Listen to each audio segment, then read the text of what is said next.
सुप्रभात बच्चों, नवांकुर डिजी लेसन्स में आपका स्वागत है। प्यारे बच्चों, आज हम इस वीडियो में कक्षा 11 विषय हिंदी वितान भाग 1 सहायक वाचन के अंतर्गत पहला पाठ पढ़ेंगे। पाठ का नाम है भारतीय गायिकाओं में बेजोड़ लता मंगेशकर। इसमें बेजोड़ का मतलब है इनके मुकाबले या इनके समकक्ष कोई नहीं। वास्तव में लता मंगेशकर भारत की समस्त गायिकाओं में बेजोड़ हैं। इनकी गायकी अनोखी है, अद्भुत है और मंत्र मुग्ध कर देने वाली है। इसलिए इन्हें कहा गया है भारतीय गायिकाओं में बेजोड़ लता मंगेशकर।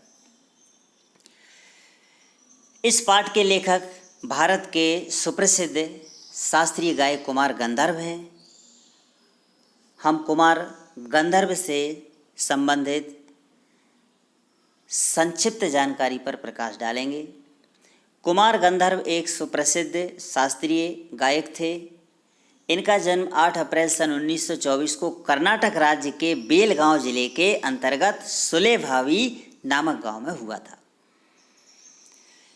इनका मूल नाम शिवपुत्र साड़ीदार रमैया कामकली था। ये बचपन से ही संगीत के प्रति समर्पित हो गए थे। 10 वर्ष की आयु से ही संगीत समारोहों में गायन करने लगे थे। कहा जाता है कि कबीर के पदों को जैसा कुमार गंधर्व ने गाया वैसा कोई नहीं गा सकेगा। इन्हें कालिदास सम्मान एवं पद्म विभूषण सम्मान से सम्मानित किया गया। सन 1992 में इनका निधन हो गया था।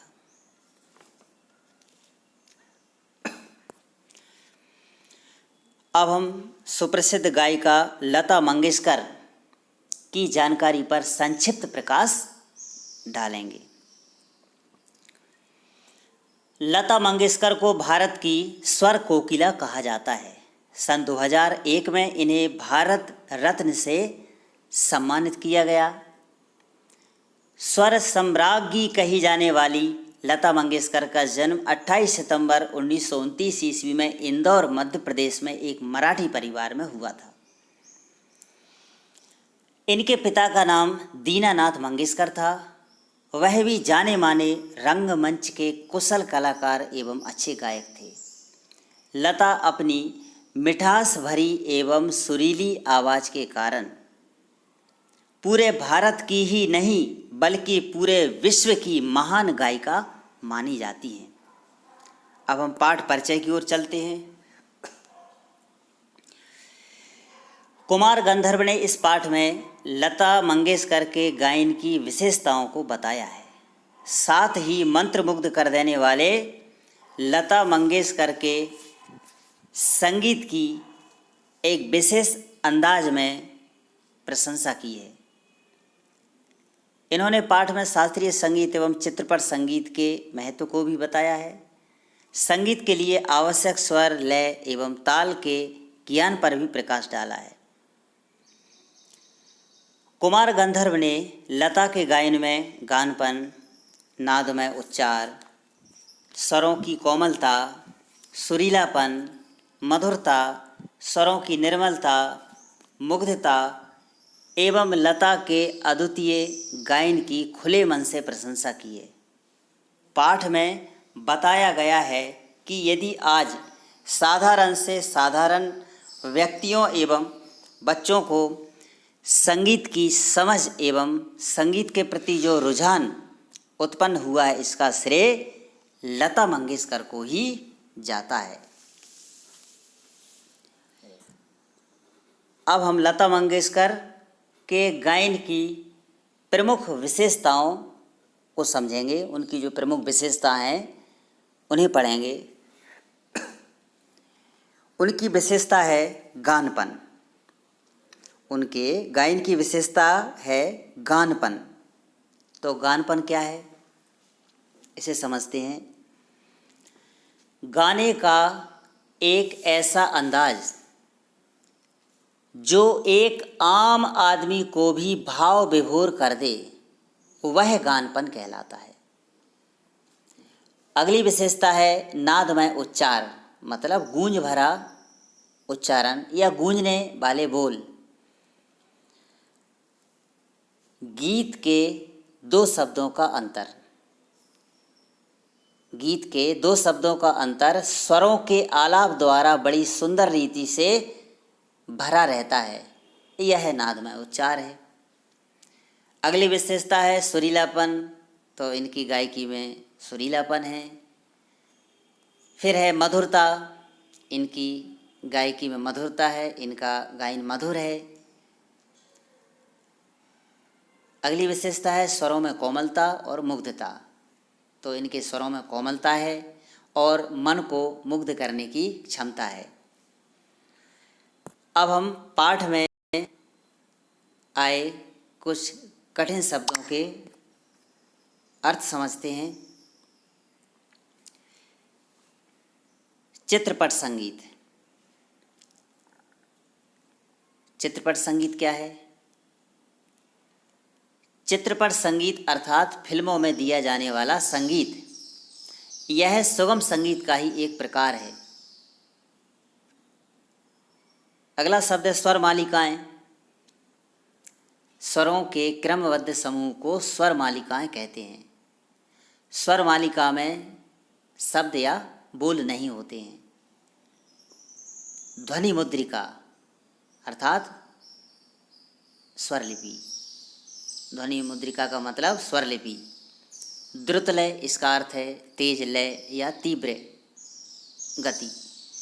जलद लय, इसका अर्थ भी है तेज लय या तीव्र लय। शास्त्रीय गायकी, इसका अर्थ है इसमें गायन को कुछ निर्धारित नियमों के अंदर ही गाया बजाया जाता है, जैसे ख्याल, ध्रुपद, धमार आदि शास्त्रीय गायकी के अंतर्गत आते हैं। ऊंची पट्टी, ऊंचे स्वरों का प्रयोग, मतलब तार सप्तक के स्वरों का प्रयोग। पर्जन्य मतलब बादल। अनभिषिक्त, बेताज। तैलचित्र, जिस चित्र में तैलीय रंगों का प्रयोग किया जाता है वह तैलचित्र कहलाते हैं। अब हम इस पाठ के प्रथम अनुच्छेद को समझते हैं। कुमार गंधर्व ने पाठ में लता जी की गायकी के संबंध में अपने मन के विचार रखे हैं। बच्चों, इस अनुच्छेद में कुमार गंधर्व बरसों पुरानी बात का उल्लेख कर रहे हैं। एक बार अचानक रेडियो पर मिठास भरी आवाज़ सुनी तो ये हैरान रह गए, क्योंकि यह आवाज़ मंत्र मुग्ध कर देने वाली थी। जैसे ही गाना समाप्त हुआ, रेडियो पर गाना समाप्त हुआ, तो गायिका का नाम भी घोषित किया गया और गायिका का नाम था लता मंगेशकर। लता मंगेशकर का नाम सुनते ही ये मतलब लेखक चकित हो गए। लता मंगेशकर सुप्रसिद्ध गायक दीनानाथ मंगेशकर की बेटी हैं। मतलब लता मंगेशकर के पिता का नाम दीनानाथ मंगेशकर है। दीनानाथ मंगेशकर भी बहुत ही अच्छे गायक थे। तो दीनानाथ मंगेशकर की आश्चर्यचकित करने वाली गायकी का एक दूसरा स्वरूप लिए उन्हीं की बेटी की आवाज़ में लेखक को सुनने का अनुभव हुआ। यह अनुभव बहुत ही आनंद देने वाला था। अगला अनुच्छेद है। इस अनुच्छेद में कुमार गंधर्व बताते हैं कि जो गाना रेडियो पर सुना वह बरसात फिल्म के पहले की फिल्म का गाना था। तब से लगातार लता गाती चली आ रही हैं। लता के पहले सुप्रसिद्ध गायिका नूरजहां का बहुत नाम था, किंतु उसी क्षेत्र में बाद में आई लता नूरजहां से बहुत आगे निकल गईं। कला के क्षेत्र में इस तरह के चमत्कार बहुत कम देखने मिलते हैं। लेखक ने उदाहरण भी दिया है, जैसे प्रसिद्ध सितार वादक विलायत खां सितार वादन में अपने पिता से बहुत आगे निकल गए थे। कुमार गंधर्व का मानना है कि भारतीय गायिकाओं में लता के मुकाबले की गायिका कोई नहीं हुई है। लता की गायिका बेजोड़ है। लेखक इस अनुच्छेद में बताते हैं कि लता की गायिका बेजोड़ है। लता के कारण चित्रपट संगीत को एक विशेष प्रकार की लोकप्रियता प्राप्त हुई है। घर घर में संगीत गूंजने लगा है। आजकल घरों में नन्हे मुन्ने बच्चे भी जब गुनगुनाते हैं तो स्वर में ही गुनगुनाते हैं। चित्रपट संगीत के कारण स्वर मालिकाएं लोगों के कानों तक पहुंच रही हैं और संगीत के विभिन्न प्रकारों से उनका परिचय हो रहा है। स्वर ज्ञान, सुरीलापन तथा तरह तरह की लय से लोगों का परिचय हो रहा है। आज यदि संगीत के प्रति लोगों में जो रुझान उत्पन्न हुआ है, संगीत की लोकप्रियता में वृद्धि हुई है, लोकप्रियता बढ़ी है, तो इसका श्रेय लता को ही जाता है।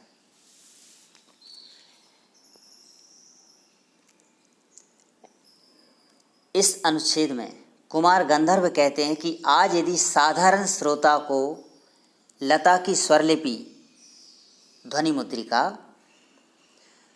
और शास्त्रीय गायकी की ध्वनि मुद्रिका सुनाई जाए तो उसे लता की ध्वनि मुद्रिका ही ज़्यादा पसंद आएगी। मतलब लता की गायकी या उनका गायन ही ज़्यादा पसंद आएगा। साधारण श्रोता को शास्त्रीय ब्यौरा से कोई लेना देना नहीं होता है। उसे तो चाहिए गायकी में मिठास जो उसे मस्त कर दे, और वह है लता के गायन में। लता के गायकी की विशेषता,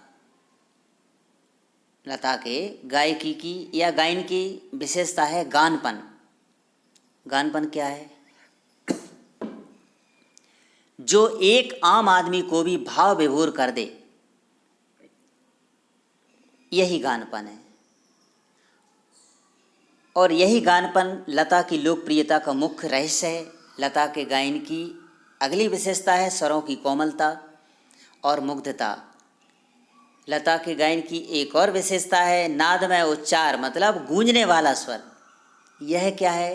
गीत के किन्हीं दो शब्दों का अंतर। स्वरों के आलाप द्वारा बड़ी सुंदर रीति या ढंग से भरा रहता है और ऐसा प्रतीत होता है कि वे दोनों शब्द विलीन होते होते एक दूसरे में मिल जाते हैं। यह नादमय उच्चार है।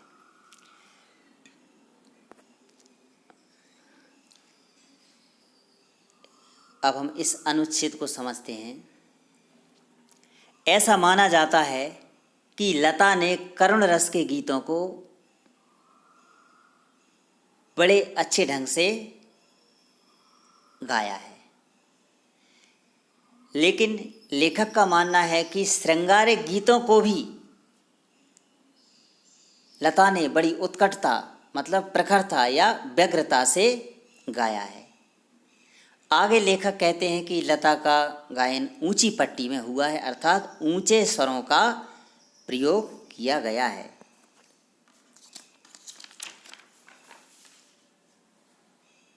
इस अनुच्छेद में लेखक ने शास्त्रीय संगीत और चित्रपट संगीत के अंतर को स्पष्ट किया है। वे कहते हैं कि शास्त्रीय संगीत और चित्रपट संगीत की तुलना नहीं की जा सकती, क्योंकि गंभीरता शास्त्रीय संगीत का स्थायी भाव है, तो वहीं जलद लय और चंचलता चित्रपट संगीत का मुख्य गुणधर्म है। शास्त्रीय संगीत में ताल अपने परिष्कृत रूप में, मतलब शुद्ध रूप में पाया जाता है, जबकि चित्रपट संगीत में आधे तालों का उपयोग किया जाता है। चित्रपट संगीत का ताल प्राथमिक अवस्था का ताल होता है। शास्त्रीय संगीत में चित्रपट संगीत का ज्ञान हो आवश्यक नहीं है, जबकि चित्रपट संगीत में शास्त्रीय संगीत की उत्तम जानकारी होना आवश्यक है जो लता के पास है। इस अनुच्छेद में कुमार गंधर्व कहते हैं कि 3 या 3.5 मिनट के गाए हुए चित्रपट के किसी गाने का और 3 या 3.5 घंटे की किसी शास्त्रीय गायक की महफिल का। एक बार फिर से, इस अनुच्छेद में कुमार गंधर्व कहते हैं कि 3 या 3.5 मिनट के गाए हुए चित्रपट के किसी गाने का और 3 या 3.5 घंटे की किसी शास्त्रीय गायक की महफिल का, इन दोनों का मूल्य एक ही है। मतलब जो शास्त्रीय गायक की 3.5 घंटे की महफिल जो आनंद प्रदान करती है, वही लता मंगेशकर का 3.5 मिनट का गीत हमें आनंदित कर देता है। कोई लेखक विस्तृत लेख में जीवन के रहस्य की बात पूर्ण करता है तो वही बात छोटा सुभाषित या नन्ही सी कहावत पूर्ण कर देती है। उसी प्रकार 3 घंटे की महफिल का संपूर्ण आनंद लता के 3 मिनट के गायन में लिया जा सकता है। गीत में रंजकता मतलब आनंदित करने की क्षमता या मनोरंजकता होना अति आवश्यक है। यदि शास्त्रीय संगीत में रंजकता नहीं है तो वह भी नीरस ही रहेगा। अब लेखक ने यहाँ गायन की नीरसता और रंजकता को उदाहरण के माध्यम से स्पष्ट किया है। जैसे किसी मनुष्य का केवल अस्थि पंजर और एक प्रतिभाशाली कलाकार द्वारा उसी मनुष्य का तैलचित्र, इन दोनों में जो अंतर होगा वही गायन के शास्त्रीय ज्ञान और उसके स्वरों की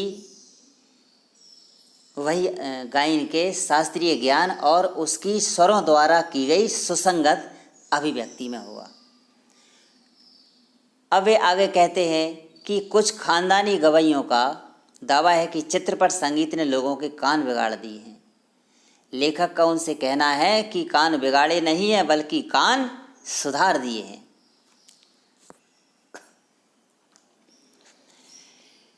लेखक ने इस अनुच्छेद में यह बताया है या लेखक के द्वारा यह बताया गया है कि जो शास्त्रीय गायक हैं बड़ी आत्म संतुष्टि प्रवृत्ति के होते हैं। उन्होंने संगीत के क्षेत्र में हुकुमशाही मतलब अपना शासन स्थापित किया है और शास्त्र शुद्धि पर अधिक बल दिया है। किंतु चित्रपट संगीत द्वारा लोगों को एक अच्छे संगीत की समझ पैदा होने लगी है। अब नीरस गीतों की बजाय भावपूर्ण एवं अच्छे मधुर सुरीले गीतों के प्रति ज़्यादा रुचि बढ़ने लगी है। तो इसका जो श्रेय है चित्रपट संगीत को ही जाता है। चित्रपट संगीत की मान्यताएं मतलब विचार, मर्यादाएं, सीमा, झंझटें सब कुछ निराली हैं। अब हम इस अनुच्छेद को समझते हैं। लेखक कहते हैं कि चित्रपट संगीत का तंत्र मतलब तरीका, सिस्टम बिल्कुल अलग है। यहाँ नवनिर्माण की संभावनाएं बहुत अधिक है। नवनिर्माण की गुंजाइश बहुत ज़्यादा है। बड़े बड़े संगीतकारों ने शास्त्रीय रागदारी का मतलब शास्त्रीय रागों का, लोकगीतों का भरपूर उपयोग किया है।